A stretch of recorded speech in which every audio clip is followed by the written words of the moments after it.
నమస్తే. ఈరోజు మన స్టూడియోలో ప్రముఖ తంత్ర జ్యోతిష్కులు, జ్యోతిష్య రత్న, జ్యోతిష్య సామ్రాట్ రుక్మన్ గదరావు గారు మనతో ఉన్నారు. గురుగారితో మాట్లాడదాం. గురుగారు నమస్కారం.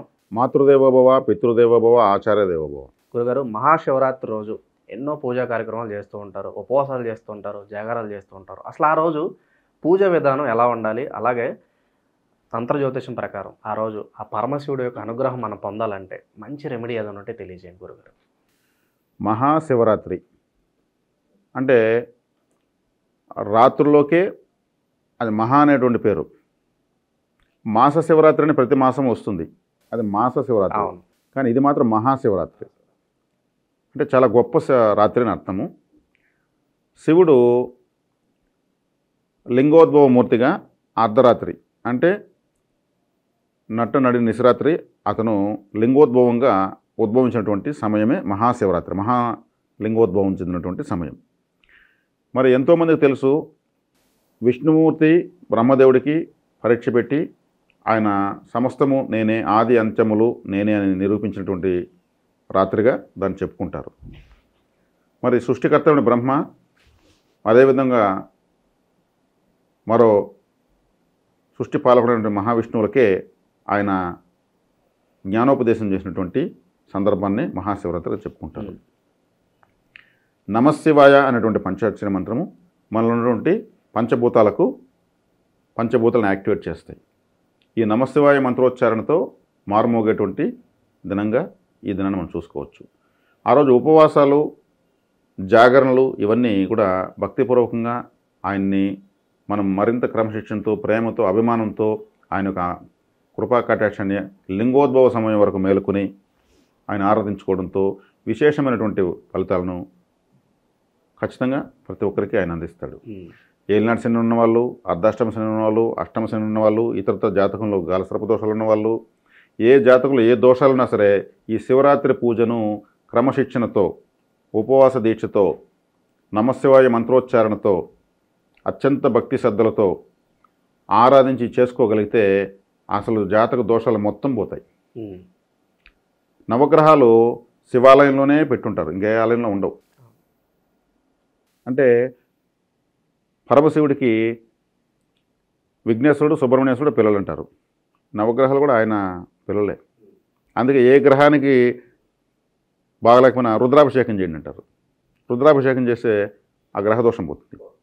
ఆయన గుళ్ళో వీళ్ళంతా ఒక్కొక్కరు ఒక్కో చోట ఉంటారు.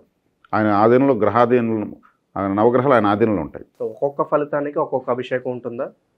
అంటే పలానా నాకు ఇది కావాలంటే ఈ అభిషేకం చేయాలి, పలానా నాకు ఇంకేదో కావాలంటే ఇంకో అభిషేకం చేయాలి, ఇలా వేరియేషన్స్ ఏమైనా ఉంటాయా? విఘ్నేశ్వరుడు నైవేద్య ప్రియుడు, మహావిష్ణువు అలంకార ప్రియుడు, పరమశివుడు అభిషేక ప్రియుడు. అభిషేకం చేస్తే చాలా ఆయనకి శుద్ధ జలంతో ఆయనకి అభిషేకం చేస్తే ఆయన ఇవ్వనిదంటూ ఉండదు. మరింత ఫలితాన్ని నాకు ఇంకా ఎక్కువ కావాలనుకున్న వాళ్ళు చెరుకు రసంతో, తేనెతో, పాలతో, పెరుగుతో, పంచామృతంతో, పలు రకాల పన్నీటి స్నానాలతో ఆయనకు అభిషేకం చేస్తుంటారు. అవన్నీ చేసి విశేషమైన ఫలితాన్ని వెంటనే తీసుకుంటారు. ఆయన ఎవరు రుణం ఉంచుకోడు. మరి గ్రహ బాధను కూడా ఆయన చక్కటి అభిషేకంతోనే ఆశీర్వదించి తొలగించేస్తాడు. కాబట్టి ఈ శివరాత్రి అనేది ఇది, అందుకే మహాశివరాత్రి, ఇది మహా ఫలితాలను ఇచ్చేటువంటి రాత్రి ఇది.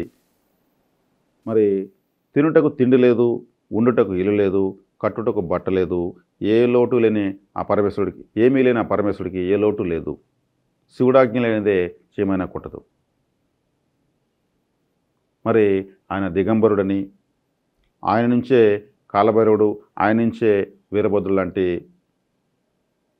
అద్భుతమైనటువంటి శక్తివంతమైన దేవతలు ఉద్భవించారని మనకందరికీ తెలుసు. ఆయన జటాజూటము నుంచి భద్రకాళి సమేత వీరభద్రుడు ఉద్భవించాడు. మరి ఆయన మూడవ నేత్రం నుంచి ఆయన తెరవగానే ప్రపంచంలో ఎన్ని అద్భుతాలు జరిగాయంటే, శివుడు మూడో కన్ను తెరిచినట్టు నేను కానీ తెరుస్తాను, పరమేశ్వరుడు మూడో కన్ను తెరిచినట్టే నేను నాతో పెట్టుకుంటే అంటూ ఉంటారు. మరి ఇంకే దేవుడికి ఆ మూడవ నేత్రం తెరిచినట్టు ఎందుకు చెప్పరు? ఆ మూడవ నేత్రంలో ఏముంటుంది? ప్రపంచ స్థాయి దివ్యశక్తి అంతా అక్కడ ఉంటుంది. ఆ శక్తికి ఆయన మెడిటేషన్ ద్వారా నైవేద్యాన్ని నిత్యం ఇస్తూనే ఉంటాడు. అందుకే ఎర్రటి కుంకుమ అక్కడ పెడతారు. ఆది పరాశక్తి అక్కడ నిక్షిప్తమై ఉంటుంది ఆయన మూడవ నేత్రంలో కూడా చెప్తారు. ఏది అబద్ధం కాదు, అన్నీ నిజాలే. ఆ శక్తిని భరించేటువంటి శక్తి ఆయనకి మాత్రమే ఉంది. ఆయన ఇచ్చే నైవేద్యం నిత్యం సాధన. శివుడు ఎప్పుడు ధ్యానంలో ఉంటాడు. కాబట్టి శివుడు ఆజ్ఞలు అనేది చీమైనా కొట్టదు. శవం అంటే ప్రాణం లేనిది, శివం అంటే అమృతత్వమైనది. మృత్యుంజయుడు అనేటువంటి పేరు ఆయనకి మాత్రమే ఉంది, ఇంకెవరికి లేదు. భగవంతుడు అని అంటూ ఉంటారు. భగవంతుడు అంటే అర్థం ఎవరైనా చెప్పారా? భగవంతుడు అంటే అర్థం ఎవరైనా చెప్పాక మీరు విన్నారా? లేదు. భగము అంటే ఏమి?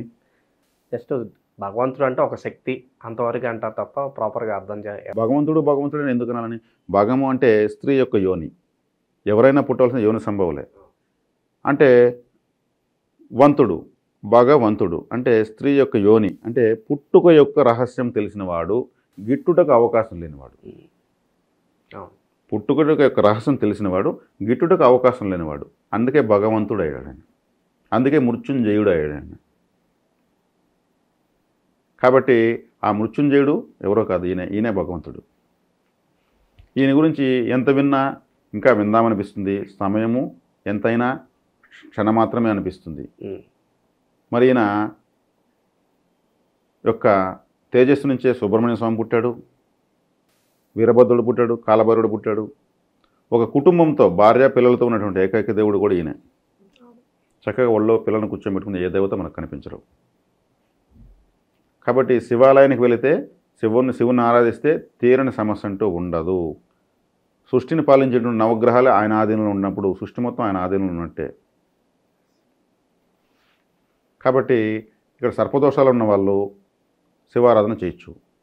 శివుడికి కంఠాభరణంగా ఒక సర్పాన్ని, వెండి సర్పాన్ని ఆయన కంఠంలో మెడలో వేస్తే సర్పదోషం పోయినట్టే. దానికి ఇంకేదో పూజలు చేయాల్సిన అవసరం లేదు. ఆయన ఉబ్బి దబ్బిపోయిపోతాడు. నాకే ఒక ఆభరణ తీస్తావా, నీకేమి, ఇంకా ఆ సర్పాలు కూడా పగబట్టవు. ఆయన శ్మశానవాసి. శ్మశానంలో మనం దయ్యాలు ఉంటాయి అనుకుంటాం. సాక్షాత్తు శివుడే ఉంటాడు, పరమేశ్వరుడు అక్కడ ఉంటాడు. ఆయన చితాభస్మం పూసుకుంటాడు. ఏదైనా కాళ్ళు బూడిదవ్వాల్సిన చివరికి. అది నికరమైనటువంటి ఒక వస్తువు. అది దేహాన్ని పూసుకుంటాడు. ఇన్ని ప్రత్యేకతలు ఇలా చెబుతూ వెళ్తే కొన్ని వందల వేల ప్రత్యేకతలు పరమేశ్వరం గురించి మనం చెప్పచ్చు. అర్ధ శరీరాన్ని పార్వతీదేవికి ఇచ్చేశాడు, గంగాదేవికి నెత్తిని వదిలేశాడు, ఇంకోవైపు చంద్రునికి వదిలేశాడు, ఓ సర్పాన్ని మెడలో వేసుకున్నాడు ఉండమని, ఓ జంతు చర్మాన్ని కట్టుకున్నాడు. అంటే ఇది ఒక విధంగా విచిత్రమైన వేషధారణ అనొచ్చు. కానీ అక్కడంతా త్యాగమే మొత్తం తనను. అందుకని బోలాశంకరుడు ఉన్నారు. ఎవరికి ఏం కావాలని ఇచ్చేస్తూ ఉంటాడు, తీసుకోవని. దాన్ని ఉపయోగించుకోకపోతే వాళ్ళు అంతమైపోతారు. ఆయన మాత్రం ఇవ్వకుండా మాత్రం ఉండడు. ఆయనేమి ఇస్తాడు, ఏం కావాలని ఇస్తాడు. ఉపయోగించుకోకపోతే మన చేతకంతనమే కదా. మనం ఉపయోగించుకోకపోతే ఆయన ఎందుకు ఇచ్చాడని అంటామా? లేదు. బోలాశంకరుడు ఆయన ఇవ్వనిదంటూ లేదు. ఇచ్చిందని ఉపయోగించుకోకపోవడం అది వాళ్ళ కర్మ. ఆయనకు అన్నీ తెలుసు, ఉపయోగించుకోగలరా ఉపయోగించుకోలేరనేసి. శివుణ్ణి ప్రార్థించిన వాళ్ళందరూ కూడా ప్రపంచ స్థాయిలో చరిత్రలో గొప్ప గొప్ప వాళ్ళే. రావణ బ్రహ్మ, పరశురాముడు, ఈ స్థాయి వాళ్ళే ఎంతమంది అంటే కుప్పల తెప్పలుగా ఉంటారు. కాబట్టి శివ శివ శివ శివ అంటూ ఉంటే ఎంత శక్తి పుడుతుందంటే కళ్ళు మూసుకుని ఆ శబ్దాన్ని చెప్తూ ఉంటే తెలుస్తుంది. కాబట్టి మహాశివరాత్రి రోజు ఈ శివనామస్మరణలో ఎవరు ఎంత తరిస్తారో వాళ్లకు ఇంకా జాతకాన్ని చూపించుకోవాల్సిన అవసరం లేదు. మారేడు దళాలు కోసుకొని 108 లేదు ఇంకెన్న సంఖ్య ఒక చిన్న శివలింగాన్ని తీసుకుని నమశివాయ నమశివాయ అని ఆ శివలింగం పైన పెడతా ఉంటే కూడా చాలు. ఇక తంత్ర జ్యోతిషం ప్రకారం ఏదన్నా స్పెషల్ రెమెడీ ఏదన్నా ఉందా ఆ రోజు చేసుకోవడానికి, శివుడి అనుగ్రహం పొందడానికి? తంత్ర జ్యోతిషం ప్రకారం అయితే ఏమి లేదు, కానీ శివారాధన తనకు తోచిన విధంగా ఎంత విశేషంగా ఎంత ఆతృతపడి తపించి శివుడి కోసం ఎవరు ఎంత తప్పిస్తారో అదే తంత్రం. మృత్యుంజయుడు కదా ఆయన, మృత్యువుని జయించిన ఏకైక దేవుడు ఆయన. అందుకని ఉద్భవాలే ఎక్కువ ఉంటాయి. ఆయన మానవుడిగా పుట్టేది తక్కువ, ఏమి ఉండదు. శివుడు మానవుడిగా పుట్టినట్టు ఎక్కడ ఉండదు. సో ఎంత నిష్టగా నన్ను ఆరాధిస్తున్నావు అనేది మాత్రమే చూస్తాడు అంటారు. అక్కడ నిష్ట కూడా లేదండి. భక్త కన్నప్ప నోటితో నీళ్లు పట్టుకొని వచ్చి పోసాడు. నిష్ట ఏముంది? మాంసాన్ని కోసి ముక్కలు చుట్టూ పెట్టేశాడు. తినే వరకు ఆయన ఏడ్చేవాడు, నేను తెచ్చిపెట్టి నువ్వు తినవని. నెక్స్ట్ టైం ఉంది అక్కడ భక్తి, మూఢభక్తి కూడా కావచ్చు. భక్తి స్థాయి దాటిపోయింది, భక్తి మూఢభక్తి. రావణాసురుడు పేగులు తెంచి వీనమెట్టాడు. దశకంఠుడిని ఆశీర్వదించాడు రావణాసురుడిని. దశకంఠుడు అంటే ఏమనుకుంటున్నారు? 10 తలలు ఉన్నవాడు అనుకుంటున్నారా? 10 తలలు రావణాసురుడు, ఒక తలే ఉంది. సప్త స్వరాలకు 3 స్వరాలు జత చేసి 10 స్వరాలను ఏకకంఠంతో కీర్తించాడు. కాబట్టి 10 స్వరాలను ఆయన సంగీతంలో సృష్టించాడని దశకంఠుడు అయి వర్ధిల్లుదోగా ఆశీర్వదించాడు. ఈయన 10 తలలు పెడేశారు. దశకంఠుడు అన్నాడు, దశ శిరస్సుడు అనలేదు. స్వరాలు, సప్త స్వరాలుకి 3 స్వరాలు జత చేసి 10 స్వరాలు పలికాడు రావణాసురుడు. ఆయన మెప్పించాడు. ఆయన ఇచ్చిన వరాలు ఈయన సద్వినియోగం చేసుకోలేదు, అది ఆయన దురదృష్టం. మరి అనంత పద్మనాభ స్వామిని చూడండి, చక్కగా పరమేశ్వరుని ప్రార్థిస్తూ ఉంటాడు, ఒకవైపు పడుకొని శివలింగానికి అభిషేకం చేస్తుంటాడు. వెంకటేశ్వర స్వామి చూడండి, హృదయంలోనే శివలింగం ఉంటుంది. ఈయన లేనిదే సమస్తంలో ఎక్కడ ఈ శివుడు లేనిదే ఏమీ లేదు. ఆకార నిరాకార స్వరూపం. ఆకారం ఉంటుంది కానీ నిరాకారం. ఆయన పైన ఏమి వేసినా నిలవదు, కిందికి పడిపోతుంది. అందుకే ఆయన అభిషేక ప్రియుడు. శివలింగాన్ని మనము ఏదో పిచ్చి పిచ్చి రసన రోజు 10 శివలింగ రూపాలు గీస్తురండి, ఒక పుస్తకం పెట్టుకొని.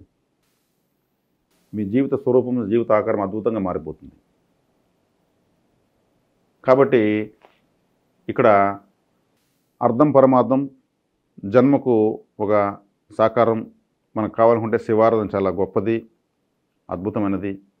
అర్ధనారీశ్వరుడిగా ఆయన్ని ఆరాధించవచ్చు, శివలింగ రూపంగా ఆరాధించవచ్చు, మంత్రరూపకంగా నమశివాయ మంత్రం జపించవచ్చు. ఆది శంకరాచార్యుల వారు కూడా, ఆయన ఆది శంకరాచార్యుల వారు, గురు పరంపరలో ఆది శంకరాచార్యుల వారు కూడా సాక్షాత్ శివుడిగానే ఉద్భవించి ఈ దేశాన్ని ఉద్ధరించడానికి ఎన్నో అద్భుతాలు చేసి వెళ్ళాడు. కాబట్టి ఈ మహాశివరాత్రి మహత్యాన్ని ఎంత చెబితే అంత తక్కువ చెప్పినట్లే. పూర్తిగా మనము చెప్పలేము, ఎంతైనా చెప్పుకొని తరించవచ్చు, ఆ ఆనందానికి అద్దులు ఉండదు. కాబట్టి ఇటువంటి మహాశివరాత్రి గురించి నాతో చెప్పించేందుకు నిజంగా ఈరోజు నా జన్మ ధన్యమైనదని నేను భావిస్తున్నాను. అది ఎంత ఆనందాన్ని మాటలతో చెప్పలేనంత ఆనందం నాకు కలిగిందని నేను భావిస్తున్నాను. ఆ పరమశివుడి యొక్క అనుగ్రహం అందరి మీద ఉండాలని చెప్పి మనస్ఫూర్తిగా కోరుకుందాం. మీకు కూడా మహాశివరాత్రి శుభాకాంక్షలు గురుగారు. ధన్యవాదాలు.